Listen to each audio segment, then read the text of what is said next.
नमस्कार, आप सबका स्वागत है हमारे चैनल साइंस ज्ञानम में। उम्मीद है सब स्वस्थ होंगे, मस्त होंगे। अगर आप चैनल पर नए हैं तो चैनल को सब्सक्राइब कर लीजिए, क्योंकि हमारे चैनल पे शुरू हो गया है यूपी टेट पीवाईक्यू करना। तो इसके पहले हम सीडीपी के 30 प्रश्नों को, जो 2011 में पेपर में पूछा गया था, कर चुके थे। आज हम हिंदी के 30 प्रश्नों को करने वाले हैं। तो चलिए देखते हैं प्रश्न किस प्रकार से पूछा गया है। पहला प्रश्न है, वर्तनी के अनुसार शुद्ध शब्द का चयन कीजिए।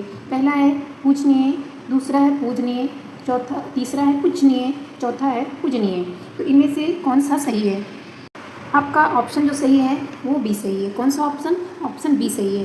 पूजनीय होता है। क्या होता है? पूजनीय। ठीक है, अगले प्रश्न को देखिए। अगला प्रश्न है, जिसका जन्म पहले हुआ हो उसके लिए कौन सा शब्द उपयुक्त होता है? जिसका जन्म पहले हुआ। अनुज की बात करते हैं। अनुज क्या होता है? जैसे कहते हैं ना, मेरा अनुज है। अनुज जिसका जन्म बाद में हुआ, यानी छोटे भाई को अनुज बोलते हैं। तो जिसका जन्म बाद में हुआ वो अनुज हो जाएगा। द्विज, जिसका जन्म 2 बार हुआ हो, जैसे दांत का जन्म 2 बार होता है इस प्रकार से, ठीक है, तो वो द्विज हो जाएगा। अग्रज, अग्रज क्या होता है? जिसका जन्म पहले हुआ हो। तो आपका ऑप्शन सी सही जाएगा। जिसका जन्म पहले हुआ वो अग्रज होता है। यहाँ पे सर्वज्ञ है, हलंत लगा है, सर्वज्ञ होना चाहिए। लास्ट में क्या है? सर्वज्ञ का मतलब हर चीज़ को जानने वाला। ठीक है, क्या है? यानी जो सब कुछ जानने वाला वो क्या है? सर्वज्ञ है। अगला प्रश्न देखिए। अगला प्रश्न है, वर्तनी के अनुसार शब्द का शुद्ध रूप। इसमें भी आपको शुद्ध रूप बताना है। पहला लिखा है पुरस्कार, दूसरा है पुरस्कार, तीसरा है पुरस्कार, चौथा है पुरस्कार। तो इसमें आपका कौन सा सही है? पुरस्कार किस प्रकार से लिखते हैं? बात अगर करते हैं पुरस्कार की, तो पुरस्कार किस प्रकार से लिखते हैं? होता है पुरस्कार। क्या होता है? पुरस्कार। तो पुरस्कार कौन सा? ए सही है, पुरस्कार होता है। ठीक है, अगला प्रश्न देखिए। अगला प्रश्न है, सजावट शब्द का प्रत्यय। आपको क्या बताना है? सजावट शब्द का प्रत्यय। तो प्रत्यय क्या होता है? प्रत्यय होता है शब्द के पीछे जो अक्षर लगते हैं वो क्या होता है? प्रत्यय होता है। आव है क्या? सजावट में, सजने में आव लगेगा तो सजावट बनेगा? नहीं, पहला गलत है। आवट। आपका ऑप्शन बी सही जाएगा। ठीक है, सजावट। यहाँ पे कौन सा सही है? बी सही है। हाँ, ये सब ऐसे ही नहीं लग रहे हैं ना, क्योंकि आव यहाँ पर लगा है, नहीं होगा। आहट शब्द के पीछे जो लगता है वो प्रत्यय होता है, आगे लगता है वो उपसर्ग होता है। ठीक है, उपसर्ग और प्रत्यय पूछे जाते हैं। अगले प्रश्न को देखिए। अगला प्रश्न है, लड़का पेड़ से गिरा, उपयुक्त वाक्य का कारक बताइए। अब यहाँ पर आप देखते चलिए आपसे क्या पूछा जा रहा है। इसी प्रकार से प्रश्न पूछे जाते हैं। शुद्ध वाक्य आपको पढ़ना है, ठीक है, और क्या? उपसर्ग प्रत्यय पढ़ना है और कारक पढ़ना है। इसी प्रकार से आप प्रश्नों को देखते हुए पीवाईक्यू में इसीलिए लगाते हैं ना कि किस चैप्टर से किस प्रकार प्रश्न पूछे जाते हैं। तो क्या है? लड़का पेड़ से गिरता है। कारक, कारक की अगर बात करते हैं तो कारक कितने हैं? हिंदी में 8 भेद हैं कारक के। हिंदी में कारक के कितने भेद हैं? 8 भेद हैं। यहीं पे संस्कृत में करते हैं तो संबोधन को हटा दिया जाता है, वहाँ पर 7 मानते हैं। ठीक है, तो पहला कर्ता होता है। ठीक है, कार्य को करने वाला कर्ता होता है। वहाँ पे क्या होता है? ने लगता है, कर्ता ने। जैसे राम ने, ठीक है, वहाँ पे क्या हो जाएगा? कर्ता हो जाएगा। पेड़ से गिरा, क्या है? अलग हो रहा है। पेड़ से क्या हो रहा है? अलग हो रहा है। तो अलग के लिए कौन सा होगा? अपादान होगा। क्या होगा? अपादान। यहाँ पर ऑप्शन सी है जी, संप्रदान। संप्रदान कौन सा है? संप्रदान चौथा है। ठीक है, के लिए, चतुर्थी के लिए संप्रदान होगा। वहीं पे कर्म की कारक बोलते हैं तो कर्ता के बाद दूसरे नंबर पे कर्म आता है। अगर द्वितीय विभक्ति भी की जाए, विभक्ति भी इसी से चलता है, तो यहाँ पे कौन सा होगा? कर्म होगा। अपादान किसी चीज़ से कुछ अलग हो रहा है। ठीक है, तो अब अलग भी हो रहा है और से लगा रहेगा। ठीक है, से 2 जगह होते हैं, एक तो करण में भी से होगा, ठीक है, और अपादान में भी से होता है। यहीं पे करण की बात करते हैं तो करण से भी होता है, लेकिन करण से और के द्वारा, यानी जिससे चीज़ें हो रही हैं, तो वहाँ पे करण होता है। एक बार हम देख लेते हैं 8 भेदों को कारक के। यहाँ पे हम लिख के लाए हैं, आप लिख सकते हैं याद करने के लिए, क्योंकि कई बार हर परीक्षा में आप इसी में देखेंगे। एक ही साल में जो 30 प्रश्न पूछे गए, इसी में कारक से 2 बार पूछे गए। तो कर्ता ने, यानी कर्ता को करने वाला, और जहाँ पर ने लगा वो क्या होगा? कर्ता होगा।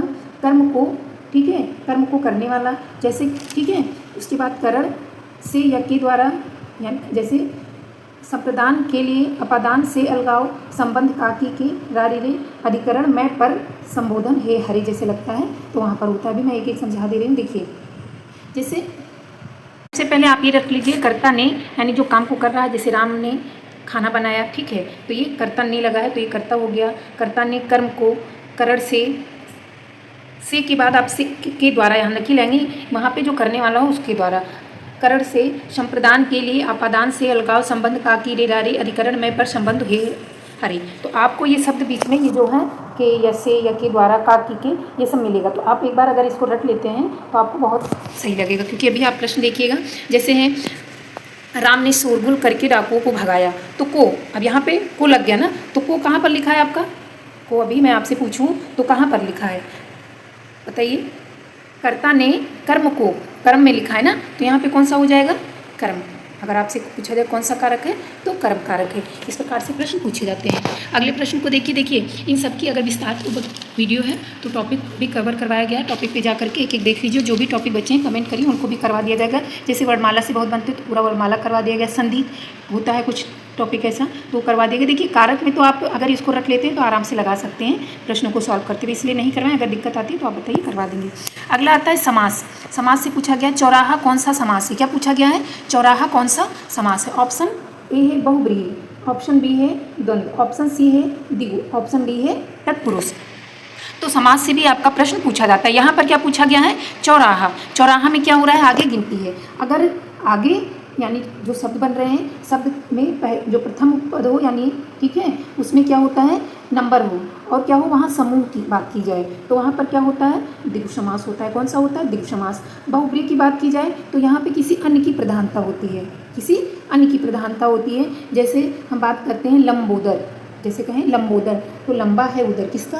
गणेश भगवान की। यानी यहाँ पे किसको लंबा उधर कहा जा रहा है, लेकिन किसके लिए? गणेश भगवान के लिए। तो यहाँ पे बहुब्रीहि हो जाएगा। जैसे दशानन, अब दशानन में आप 10 हैं तो यहाँ पे आप द्विगु कर सकते हैं, लेकिन दशानन 10 हैं जिसके आनन यानी 10 जिसके सिर हैं, किसके हैं? रावण के। तो यहाँ पे किसकी प्रधानता? अलग किसी की जा रही है, तो वहाँ पे बहुब्रीहि समास हो जाएगा। उसी प्रकार अगर द्वंद्व समास की बात करते हैं तो यहाँ पे योज लगा होता है। योज मतलब योजक लगे होते हैं। जैसे दो शब्द हैं, जैसे राम और उसके बीच में लगा है योजक शब्द लक्ष्मण, तो यहाँ पे हो जाएगा राम और लक्ष्मण, ऐसे लिखे हैं। जैसे माता और पिता के बीच में योजक लगा रहता है, माता और पिता, इस प्रकार के अगर हैं तो वो आपका द्वंद्व समास हो जाएगा।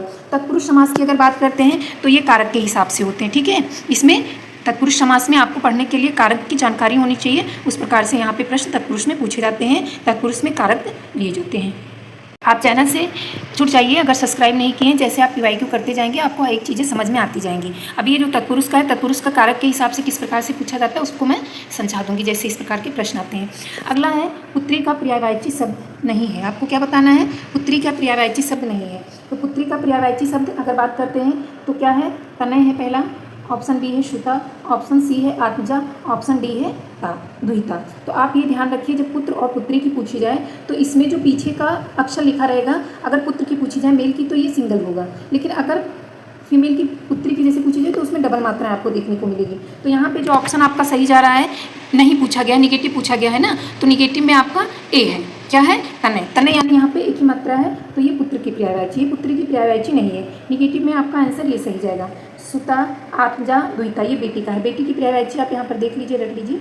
बेटी, श्रुता, तनया, तनुजा, आत्मजा, दुहिता, नंदिनी, कन्या। यहाँ पे अब यहाँ पे पुत्र को भी देखकर आप दोनों को मिला सकते हैं। देखिए पुत्र की दी गई है बेटा, ठीक है, यहाँ पे, और यहाँ की मात्रा है सुत, यहाँ पे सुता है, तनय यहाँ पे तनया है, आत्म यहाँ पे आत्मजा है, तनुज यहाँ पे तनुजा है, लड़का यहाँ पे लड़की हो जाता है, ठीक है। तो इस प्रकार से ये किसका है? बेटी का पर्यायवाची, और ये बेटी का यानी लड़की का पर्यायवाची है।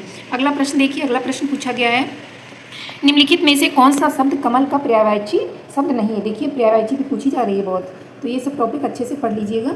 वैसे चैनल पे दिया गया है, अगर आपको कोई भी समझ में नहीं आ रहा है तो आप कमेंट कर सकते हैं। लेकिन निम्नलिखित में से कौन सा शब्द कमल का पर्यायवाची नहीं है। ऐसे PYQ करते हुए अपने टॉपिक को कंप्लीट करते हुए चलेंगे तो आपका दोनों एक साथ में हो जाएगा, ठीक है। और आपको ये भी समझ में आ जाएगा कि कौन सा टॉपिक मुझे आता है, कौन सा नहीं आता जब आप PYQ लगाएंगे। तो कमल का पूछा गया है, कमल में क्या क्या दिया गया है? सरोज, अरविंद, सलिल और पंकज, ठीक है, ये दिया गया है। आपसे पूछा गया है पर्यायवाची नहीं है यानी निगेटिव पूछा गया, तो कमल का पर्यायवाची क्या नहीं है? सलिल। क्या नहीं है? सलिल। ऑप्शन आपका निगेटिव का निगेटिव जाएगा यानी ऑप्शन सी सही है। अरविंद की पर्यायवाची आप देख लीजिए, सॉरी कमल की पर्यायवाची अरविंद होती है। क्या होती है? अरविंद, ठीक है। आप नोट करते हुए चलिए, मैं बोल रही हूँ, यहाँ पे लिखने में आपको समझ में नहीं आ रहा है। पंकज, जलज, क्या है? जलज है। और क्या है? सरोज है।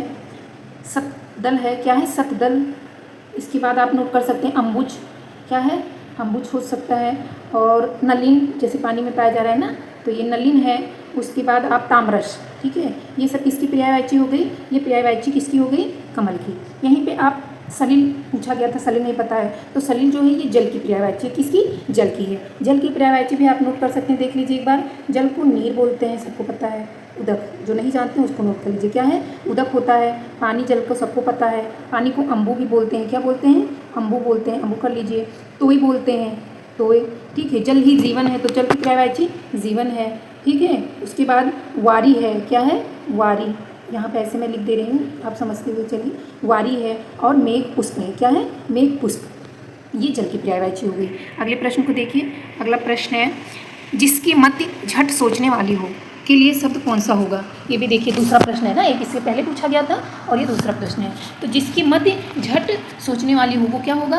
पहले कुशाग्र। कुशाग्र का मतलब क्या होता है? कुशाग्र का मतलब बहुत तेज, तीक्ष्ण, पैना बुद्धि वाला। यानी अगर कुशाग्र बुद्धि की बात करें तो बहुत तेज बुद्धि वाला, या बहुत तीक्ष्ण बुद्धि वाला, या बहुत पैना बुद्धि वाला। कुशाग्र का मतलब क्या हो गया? कुश का अगला भाग, कुश एक घास होती है जिसका अगला भाग इसके बाद तेज होता है, उसी से बना कुशाग्र। तो कुशाग्र का मतलब बहुत तेज, तीक्ष्ण या पैना वाला, तो ये होगा नहीं, क्योंकि यहाँ पे जिसकी मति झट सोचने वाली हो ये पूछा गया ना, तुरंत सोच लेता है कुछ। तो दूसरा है प्रत्युत्पन्न मति, तो यहाँ ऑप्शन आपका बी सही जाएगा। यानी प्रति, तुरंत आपने बोला तुरंत उत्पन्न हो गई इसकी मति, तो क्या हो गया? प्रति उत्पन्न मति, ऑप्शन बी सही है। और तीसरा है दुर्गामी, यहाँ पे द्रुतगामी होना चाहिए, ठीक है। क्या होना चाहिए? द्रुतगामी। दूरगामी, दूर जाने वाला, लेकिन द्रुतगामी है। द्रुतगामी का मतलब क्या हो जाएगा? तेज या सिर चलने वाला, ठीक है। ये हो जाएगा द्रुतगामी, दूरदर्शी, दूर देखने वाला, ठीक है।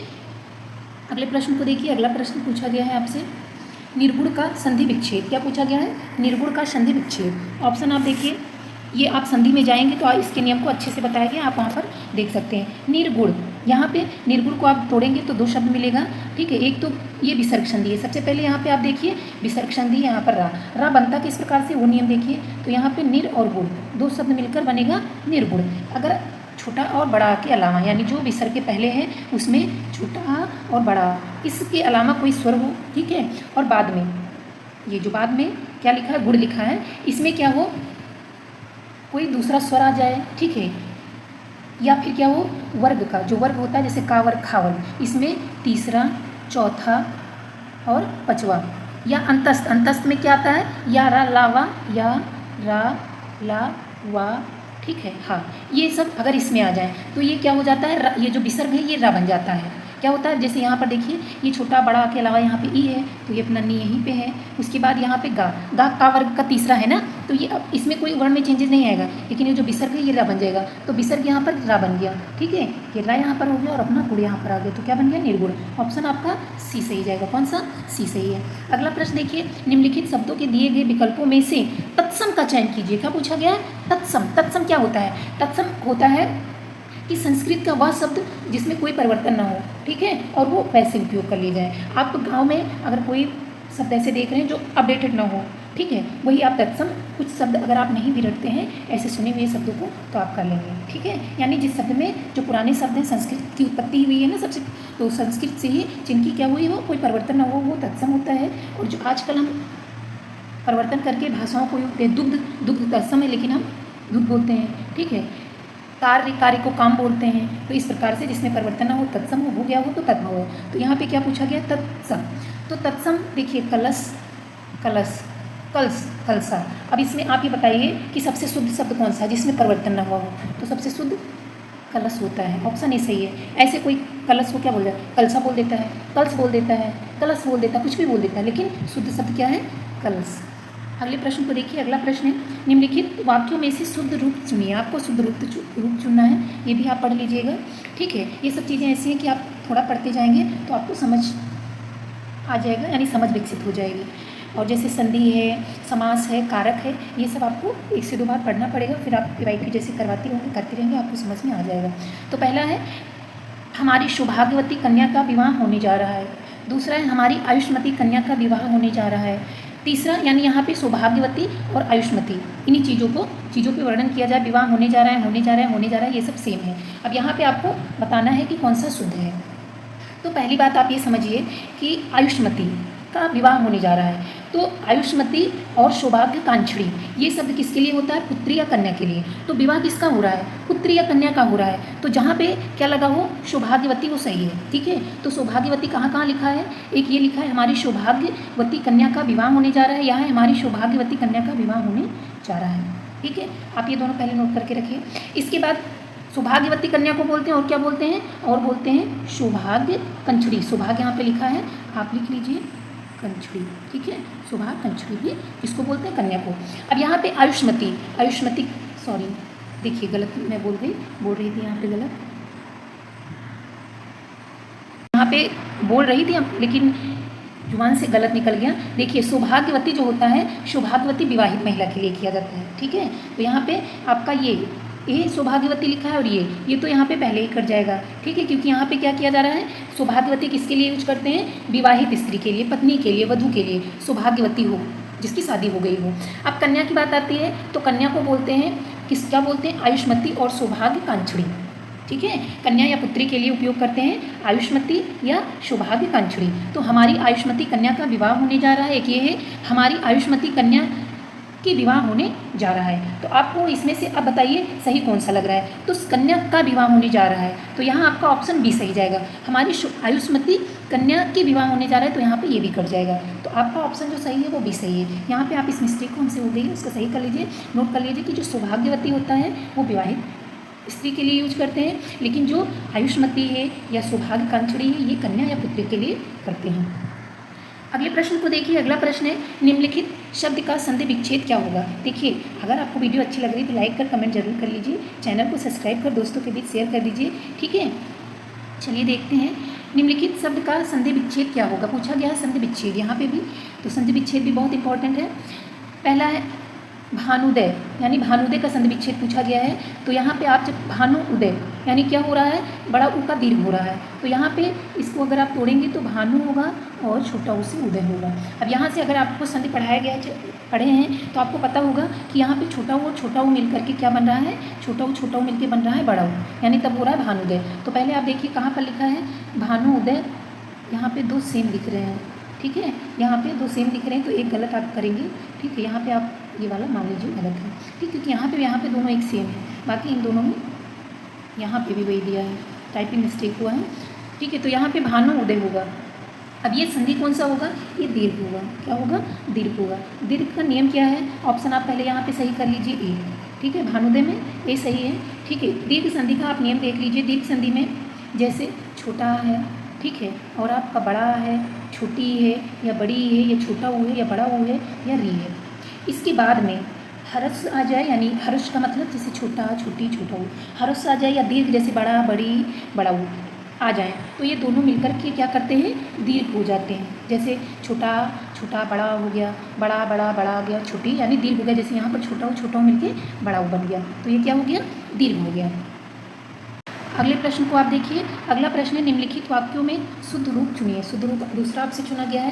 पहला है हमारे यहाँ नवयुवकों की शिक्षा का अच्छा प्रबंध है। दूसरा है हमारे यहाँ नवयुवकों की शिक्षा का अच्छा प्रबंध है। तीसरा है हमारे यहाँ नवयुवकों की शिक्षा का अच्छा प्रबंध है। हमारे यहाँ नवयुवकों की शिक्षा का अच्छा प्रबंध है। यहाँ पे भी वही है ऑप्शन में, तो नवयुवक की जगह पे आपको और भी चीज़ें देखने को मिल सकती हैं। जैसे क्या मिल सकता है? नवयुवक के तरुण कुछ लोग लगा देते हैं। ठीक है, यहाँ पे गलत टाइपिंग हो गया है, तरुण क्या हो सकता है? जैसे हमारे यहाँ तरुण नवयुवकों की शिक्षा का अच्छा प्रबंध है, तो ये क्या हो जाएगा? ये गलत हो जाएगा। दूसरा है हमारे यहाँ तरुण नवयुवकों की शिक्षा का अच्छा प्रबंध है, ये भी हो जाएगा। आपका सही क्या है? हमारे यहाँ नवयुवकों की शिक्षा का अच्छा प्रबंध है, यानी ऑप्शन के हिसाब से चारों सही जाएगा, लेकिन आपको एक ही सही लगाना है। इस प्रकार से परीक्षा में नहीं पूछा जाएगा। इसमें टाइपिंग मिस्टेक हुआ है, मैं टाइपिंग के लिए देखी तो उसमें टाइपिंग मिस्टेक हो गया है PYQ का। यहाँ पे तरुड़ी हुआ है, ठीक है, यहाँ पे इसमें तरुड़ी हुआ है इसमें, और यहाँ पे शिक्षा की जगह दीक्षा लिखा है। ठीक है, क्या लिखा है? दीक्षा। तो ऑप्शन आपका डी सही है। आप शुद्ध वाक्य को पढ़ लीजिएगा 2-3-4 बार सबको, क्योंकि इसको रट नहीं सकते, इसे पढ़ने से समझ विकसित हो जाती है। अगला है जो शब्द धन का पर्यायवाची नहीं है उसे चुने। धन का पर्यायवाची क्या नहीं है? पहला है द्रव्य, दूसरा है द्रव, तीसरी है संपदा, चौथा है दौलत। तो द्रव्य पदार्थ मैटर जो भी साइंस से होंगे उनको पता होगा क्या होगा, जो भी वस्तुएं सामान स्थान घेरती है द्रव्य होती है ना, तो धन धन में आ जाएगा, तो ये भी सही है। संपदा भी सही है, दौलत भी सही है। द्रव द्रव क्या है, ये द्रव्य का एक वो है जिसमें लिक्विड यानी द्रव आता है, तो ऑप्शन आपका बी गलत जाएगा। निगेटिव पूछा गया है तो ऑप्शन आपका बी सही जाएगा, यानी निगेटिव का निगेटिव से ऑप्शन बी सही है। अगले प्रश्न को देखिए। अगला प्रश्न पूछा गया है, लोगों ने शोरगुल करके डाकुओं को भगाया। क्या पूछा गया है, लोगों ने शोरगुल करके डाकुओं को भगाया। उपरोक्त में कारक, कारक का देखिए दूसरा प्रश्न भी पूछा गया। लोगों ने, ठीक है, देखिए यहाँ पे कर्ता के साथ ये नहीं लगा है नहीं, ठीक है, कर्ता ने, जब कर्ता के साथ लगाओ यहाँ पे लोगों को यूज किया गया है, तो यहाँ पे आपका को से पूछा गया है, किससे पूछा गया है, को से पूछा गया। आपको सेंटेंस को पढ़ते हुए ये भी मीनिंग रखिए कि पूछा क्या गया है। तो मेन यहाँ पे लोगों ने शोरगुल करके डाकुओं को भगाया, तो इस को बताना है कौन सा कारक है। कर्ता है, करण है, संप्रदान है, कर्म है। तो क्या बता रही थी मैं, कर्ता ने क्या है, कर्ता ने कर्म को, तो यहाँ पे आपका कर्म, आपका ऑप्शन डी सही है। कौन सा कारक है, कर्म, यानी डी सही है। कर्ता ने होगा, कर्म को, करण, करण के लिए क्या होता है, से होता है, क्या होता है, करण से, लेकिन से में क्या होता है, के द्वारा, यानी इसके द्वारा किया जा रहा है, क्योंकि सी आपको अपादान में भी मिलेगा लेकिन अपादान से अलगाव में होगा आपका। अगला प्रश्न देखिए। अगला प्रश्न है, घुड़सवार शब्द निम्न में से क्या है। घुड़सवार क्या है, योग रूढ़ शब्द है, योग रूढ़ है, यौगिक शब्द है या निरर्थक है। तो जो घुड़सवार आपका है ये कौन सा शब्द है। सबसे पहले आप ये सोचिए कि जैसे घुड़सवार, जब घुड़सवार को आप तोड़ते हैं तो एक क्या मिलता है, यानी घोड़े पे सवार, क्या होगा आपका, घोड़े पे सवार। तो ये शब्द कौन सा है, ये यौगिक है, क्या है, यौगिक शब्द। यौगिक शब्द में क्या होता है कि दोनों का जो है वो सार्थक अर्थ मिलता है, दोनों का अर्थ क्या होता है, सार्थक होता है। यानी जब हम इसको तोड़ रहे हैं तो ये दो खंड हो रहे हैं, दोनों का खंड कैसा हो, सार्थक हो। जैसे आग बबूला, पीलापन, दूध वाला, ये सब क्या है, ये यौगिक है। और यौगिक होते क्या हैं, इनके दोनों खंड जो होते हैं, यानी दो, जब हम इनको तोड़ते हैं दो खंड निकलते हैं, दोनों शब्द कैसे होते हैं, सार्थक होते हैं। तो क्या होता है, यौगिक होता है। ये किक का मीनिंग समझते हुए चलिए तो आपको याद रहेगा। पूछा गया है, वो पूछा गया है अजायब घर। क्या पूछा गया है, अजायब घर, अजब घर नहीं होता, यहाँ भी टाइपिंग मिस्टेक है, मैं इसको बोल दूँगी, सुधार हो जाएगा, ठीक है। क्या है, अजायब घर, क्या है, अजायब घर, अजायब और घर। अब इसमें पूछा गया है क्या है, देसी शब्द है, तत्सम शब्द है, विदेशी शब्द है या संकर शब्द है। तो देसी शब्द क्या होता है, देसी शब्द, ठीक है, यानी जो आजकल रोज की मजा में बोलते हैं, आप इसका संपर्क आप तद्भव से लगा सकते हैं। तत्सम आपको पता है संस्कृत के जो शब्द है उसमें बिना परिवर्तन के ही बोला जाए, तत्सम हो गया। विदेशी शब्द विदेश के हो गए। संकर शब्द आपको समझना है, संकर शब्द क्या होता है, जब दो भिन्न भाषाओं का प्रयोग करके एक शब्द बना जाए तो संकर शब्द होगा। यहाँ पे अजायब घर संकर शब्द है, क्या है, संकर शब्द है, ऑप्शन डी सही है। अब जैसे यहाँ पर अजायब, जब हम अजायब को तोड़ते हैं तो एक अजायब है और दूसरा घर है। अजायब क्या आपकी हिंदी भाषा में अजायब घर को बोला जा रहा है, नहीं बोला जा रहा है। अजायब क्या है, अरबी भाषा है, क्या है, अरबी भाषा है। यहीं पे घर की बात करते हैं तो घर हिंदी भाषा है। अब अरबी भाषा और हिंदी भाषा मिल रहा है तब बन रहा है अजायब घर, तो ये क्या हो गया, संकर शब्द, ठीक है। जब दो भिन्न भाषाएं मिल करके बनती हैं दो शब्द तो क्या होता है, अजायब क्या होता है, संकर शब्द होता है। शब्द क्या होता है, संकर शब्द। जैसे टिकट घर, टिकट घर हो गया, बम बरसा हो गया, अदालत घर हो गया, तो क्या है, ये सब कैसे हैं, ये संकर शब्द हैं, यानी इसमें दो भिन्न भाषाओं के शब्द मिलकर बने हैं, अलग अलग भाषाओं के दो शब्द मिलकर के बन रहे हैं। अगले प्रश्न को देखिए। अगला प्रश्न है आचार का विलोम, शब्द विलोम भी पूछा गया है। आचार का क्या होगा, अनाचार, अनाचार बहुत मुश्किल, अनाचार का अनाचार है अत्याचार विचार, तो अत्याचार, आचार का क्या होगा, आचार का होगा अनाचार, क्या होगा, अनाचार। यहाँ पे ये दोनों अनाचार लिखा है, ऑप्शन एक ही सही जाएगा, आपको वहाँ पे ऐसे देखने को नहीं मिलेगा। आप फोकस कीजिए कि जो चीज़ें बताई जा रही है क्या सही बताई जा रही है। यहाँ पे आप अगर लिखावट में मिस्टेक हुई है तो मैं यहाँ पे बता दे रही हूँ ना कि चीज़ें यहाँ पर ऐसी हुई हैं, ऐसे नहीं ऐसे होंगी, ठीक है। और आपको मैं सुधार के 100% कोशिश करूँगी।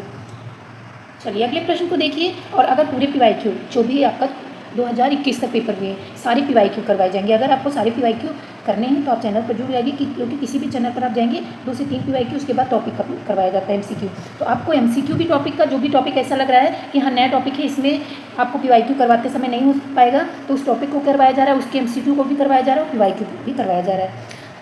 अगला है दुस्साहस का उपसर्ग। उपसर्ग क्या होता है, उपसर्ग होता है किसी शब्द से जो आगे जुड़ता है वो उपसर्ग होता है, और प्रत्यय क्या होता है जो बाद में जुड़ता है। प्रत्यय इसके पहले पूछा गया था, उपसर्ग भी पूछा गया। क्या है, दुस्साहस, दुस है, दुर है, दु है या सा है। तो दुस्साहस में कौन सा उपसर्ग होगा, दुस्साहस में अगर हम देखते हैं तो दुस्साहस, क्या है, दुस्साहस, यानी यहाँ पे आधा सही वाला है दुस्साहस यहाँ पे, तो ऑप्शन आपका ए सही जाएगा। कौन सा ऑप्शन, ऑप्शन ए सही है। अगले प्रश्न को देखिए। अगला प्रश्न है जगन्नाथ किस संधि का उदाहरण है। क्या पूछा गया? जगन्नाथ। व्यंजन संधि, विसर्ग संधि, दीर्घ संधि या यड़ संधि। तो दीर्घ संधि, यड़ संधि, स्वर संधि के दो उदाहरण हैं। ठीक है, ये सब बहुत अच्छे से पढ़ा दिया गया। व्यंजन संधि, व्यंजन संधि क्या होती है? व्यंजन संधि होती है जब व्यंजन यानी जो आगे व्यंजन है जब सब तोड़ते हैं तो आगे वाले में व्यंजन से स्वर या व्यंजन का मेल होता है तो व्यंजन शब्द बनती है। क्या बनता है? व्यंजन शब्द बनता है। तो यहाँ पे व्यंजन शब्द है, विसर्ग में विसर्ग लगा होता है। ठीक है, पहले शब्द में। तो अब हम जगन्नाथ को तोड़ेंगे, क्या बनता है? जगन्नाथ। जगन्नाथ को अगर हम तोड़ेंगे तो क्या बनेगा? जगत और क्या बनेगा? नाथ। और ये ता क्या बन गया? ना बन गया। अब इसका नियम क्या है आप देख लीजिए। नियम क्या है? अगर वर्ग आपको पता है ना, अगर नहीं पता है तो एक बार वर्णमाला जाके पढ़ लीजिएगा। वर्णमाला से आपके बहुत सारे टॉपिक सही हो जाते हैं। तो वर्ग, जैसे वर्ग है का वर्ग, चा वर्ग, टा वर्ग। इसमें वर्ग का पहला अक्षर हो, जैसे का वर्ग का का हो, उसके बाद चा वर्ग का चा हो, टा वर्ग का टा हो, ता वर्ग का ता हो, यानी सारे वर्ग का पहला अक्षर हो पहले शब्द में। ठीक है, और उसके बाद में क्या हो? ना हो या माँ हो। तो ये जो पहला वर्ग का है, ठीक है, ये पहला वर्ग का चा टा, ये किस में बन जाता है? ये पंचम बन जाता है, इसी का पंचम बनेगा। जैसे यहाँ जगत ता है, ता का लास्ट क्या? ता था दादा ना, इसका पचवा ना होगा ना, तो ये क्या बन गया? ना बन गया। तो यहाँ पे जगन्नाथ हो गया। इसी प्रकार अगर हम जैसे देखिए, आपको हम बता रहे हैं उन्नत लीजिए, उन्नत। ठीक है, उत और नत दो लेंगे। अब यहाँ पे क्या है? ये वर्ग का पहला है, ये तो इसी से मिलता हो गया। दूसरा हम ले रहे हैं वांग्मय। देखिए आप वाक लीजिए, वाक। व्यंजन में ध्यान रखिए, व्यंजन शब्द में आगे वाले में हलंत लगा होता है। ठीक है, क्योंकि अगर व्यंजन से हलंत हट जाएगा तो वहाँ पे स्वर हो जाएगा। ठीक है, तो स्वर संधि हो जाएगी। तो यहाँ पे हलंत का ध्यान रखिएगा। उसके बाद यहाँ पे नति बन जाता है। क्या है? वाक और नति। अब यहाँ पे क्या है? वाक, इसका पांचवा अक्षर क्या होगा? का खा गा घा अंगा, क्या होगा? अंगा। अब यहाँ पे क्या बनेगा? वा अपना है। ठीक है, और ये का किस में बदल गया? अंगा में बन गया। और नति, तो यहाँ पे क्या बन जाएगा? वांग नति। ठीक है, या वांग्मय, शब्द तो वांग्मय है, वांग्मय बन जाएगा। तो ये क्या हो गया? ये आपका व्यंजन संधि। नियम को अच्छे से ध्यान रखिएगा। अगला प्रश्न है मोर का तत्सम शब्द होगा। तत्सम शब्द आपको बताना है, यानी वही शब्द जो संस्कृत का है ना हुआ हो। तो मोर को हम क्या बोलते हैं? मटर बोलते नहीं है, मधुर तो बोलते ही नहीं है, मयूर बोलते हैं। क्या बोलते हैं? मयूर। मोर को क्या बोलते हैं? मयूर। तो यहाँ पे ऑप्शन आपका, यहाँ पे ये दोनों ही लिखा है तो एक सही जाएगा, आप ऐसे ही कर लीजिए। और इस मयूर को आप मयूर कर दीजिए। ठीक है, यहाँ पे आप ये कर दीजिए, वही सही जाएगा। करने की ज़रूरत नहीं है आपको, समझने की ज़रूरत है, आप समझिए। ठीक है, अगला प्रश्न है अभिशाप शब्द का उपसर्ग क्या होगा? अभिशाप उपसर्ग मैं आपको शॉर्ट वीडियो के माध्यम से उपसर्ग लिखवा दूंगी। ठीक है, संस्कृत में 22 हैं और हिंदी में 13 उपसर्ग हैं, उनको मैं रटवा दूंगी। तो उपसर्ग आप रट लेंगे तो इससे जैसे जो बिना उपसर्ग के भी बीच में रख दिए जाते हैं, ऐसा लगता है कि हाँ उपसर्ग हो सकता है, तो वहाँ पर वो हो जाएगा। और दूसरा, उपसर्ग लगने के बाद जैसे शब्दों में बदलाव हो जाता है तो उससे भी आपको समझने में आसानी रहेगी। तो शॉर्ट वीडियो के माध्यम से उपसर्ग लिखवा दूंगी, तो शॉर्ट वीडियो के माध्यम से 2 से 3 मिनट में आप 2-3 बार देख के उसको रख सकते हैं। तो अभिशाप, जब अभिशाप की बात करते हैं तो अभिशाप में कौन सा उपसर्ग लगा है? अभी लगा है। क्या है? अभी लगा है। ऑप्शन आपका डी सही जाएगा। कौन सा? ऑप्शन डी सही है। ठीक है, अगले प्रश्न को देखिए। अगला प्रश्न है वर्तनी के अनुसार शुद्ध रूप का चयन कीजिए। का पूछा गया है? वर्तनी के शुद्ध रूप पूछा गया है। ईर्ष्या है, ईर्षी है, ईर्षा है, ईर्षा है। तो यहाँ पे ऑप्शन ए सही है। क्या है? ईर्ष्या होता है। अगला है चंद्रमा का पर्यायवाची शब्द। पर्यायवाची आपको बहुत पढ़ना है। ठीक है, क्योंकि 3 प्रश्न इससे पहले पूछे गए हैं, ये फिर पूछे हुए प्रश्न PYQ है, कोई MCQ वैसे नहीं है। आप नेट पे चेक कर सकते हैं जाके 2011 का, तो वहाँ पे आपको ये सारे प्रश्न मिलेंगे। ठीक है, चंद्रमा का पर्यायवाची क्या पूछा गया? चंद्रमा का पर्यायवाची। तो पहले आप चंद्रमा का पर्यायवाची लिख दीजिए। चंद्रमा को चांद बोलते हैं, क्या बोलते हैं? चंद्र भी बोलते हैं। चंद्रमा को हिमांशु बोलते हैं। ठीक है, यानी चांद में क्या, आप ऐसे ध्यान रखिए, जब शाम को चंद्रमा निकलता है तो क्या होती है? थोड़ी शीतलता मिलती है। तो हिम अंशु, यानी हिम क्या है? बर्फ का अंश। ठीक है, हिमांशु हो गया। इसके बाद सुधाकर हो गया। क्या हो गया? सुधाकर हो गया। राकेश हो गया। क्या है? राकेश है। आप नोट करते हुए चलिए, क्योंकि बोल रही हूँ तो लिखा जैसे समझ में ना है तो आवाज़ समझ में आए तो लिख लीजिए। क्या हो गया? तीसरा शशि हो गया, आप शशि लिख सकते हैं। इसके बाद निशापति, यानी रात को हटाने वाला क्या हो गया? निशापति हो गया। उसके बाद आपका क्या हो गया? ये सब क्या हो गए? चंद्रमा की पर्यायवाची। तो इसमें क्या क्या है? निशाकर। क्या है? पहला दिया गया है निशाकर। इसमें पूछा क्या गया है? नहीं है। तो क्या इसमें निशाकर है? नहीं है। तो ऑप्शन आपका, एक मिनट, चंद्रमा का पर्यायवाची शब्द चुनिए। ठीक है, क्या है? चुनिए। तो यहाँ पे निशाकर भी आप लिखिए, निशाकर। ठीक है, निशाकर है, निशाचर नहीं है। निशाचर नहीं है, तरड़ी नहीं है, कृषाणु नहीं है। ऑप्शन ए सही जाएगा। दूसरा यहाँ पे जैसे दिया गया है, क्या दिया गया है? तरड़ी। तरड़ी किसका है? तरड़ी सूर्य का है। तरड़ी सूर्य की पर्यायवाची है। निशाचर राक्षस का है, किसका है? राक्षस का है। कृषाणु अगर बात करें तो अग्नि का है, क्या है? अग्नि की पर्यायवाची है। इसी प्रकार जब PYQ करते जाएंगे तो एक एक आप अगर नोट करते हुए चलेंगे तो जितने पूछे हैं लगभग सारे आप पर्यायवाची नोट कर सकते हैं। अगला है महादेव का पर्यायवाची शब्द। क्या पूछा गया है? महादेव का पर्यायवाची शब्द। तो सबसे पहले महादेव का पर्यायवाची शब्द आप लिखिए। महादेव का पर्यायवाची शब्द शिव है, शिव बोलते हैं। शंकर बोलते हैं, क्या बोलते हैं? शंकर बोलते हैं। शंभु बोलते हैं, ये सब तो सबको पता है, शंभु बोलते हैं। चंद्रमौली बोलते हैं, चंद्रमा विराजमान है। तो ये सब किसका हो गया? शिव का हो गया, शिव का हो गया। ठीक है। चंद्रशेखर भी बोलते हैं, चंद्रशेखर यानी चंद्रमा है किसके? माथ पे, तो क्या है? चंद्रशेखर है, सर की जटाओं पे दिखता है चंद्रशेखर। तो यहाँ पे ऑप्शन आपका सी सही है। गरुड़ ध्वज किसकी पर्यायवाची है? क्या है? गरुड़ ध्वज, नारायण, विशंभर, ये सब किसकी? विष्णु की पर्यायवाची है। गरुड़ ध्वज, नारायण, विशंभर, ये तीनों आप विष्णु की पर्यायवाची यहाँ पे नोट कर लीजिए। आगे पूछा जाएगा तो आप उसी में ऐड करते हुए चलिएगा।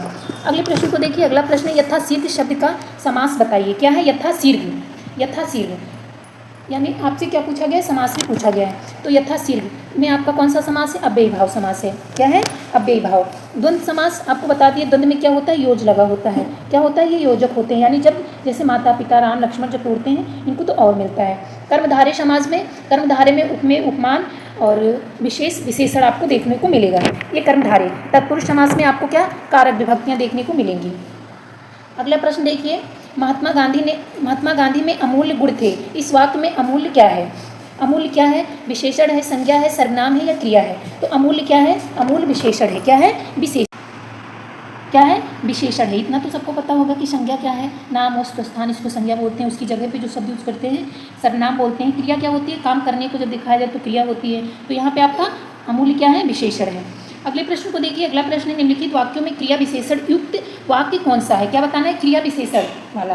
तो पहला क्या है? मैं कल नहीं जाऊंगा, मैं कल नहीं जाऊंगा। दूसरा, यह फूल सुंदर है। तीसरा, हवा धीरे धीरे बह रही है। चौथा है, आज हम स्कूल जाएंगे। आपको बताना है क्रिया विशेषण। क्रिया विशेषण में क्या हो रही है?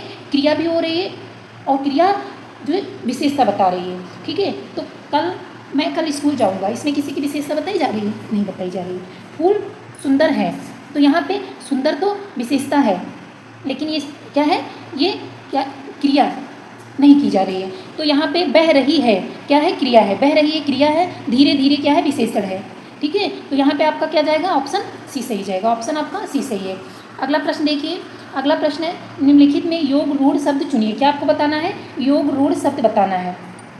ऑप्शन आपका पील है, चक्रपाणी है, दूध वाला है और नयन है। ठीक है। चक्रपाणी आपका ऑप्शन बी सही है। क्या है? चक्रपाणी। योग रूढ़ क्या होता है? योग रूढ़ होता है कि वह सब, यानी जो जब हम इनको तोड़ते हैं तो क्या होता है?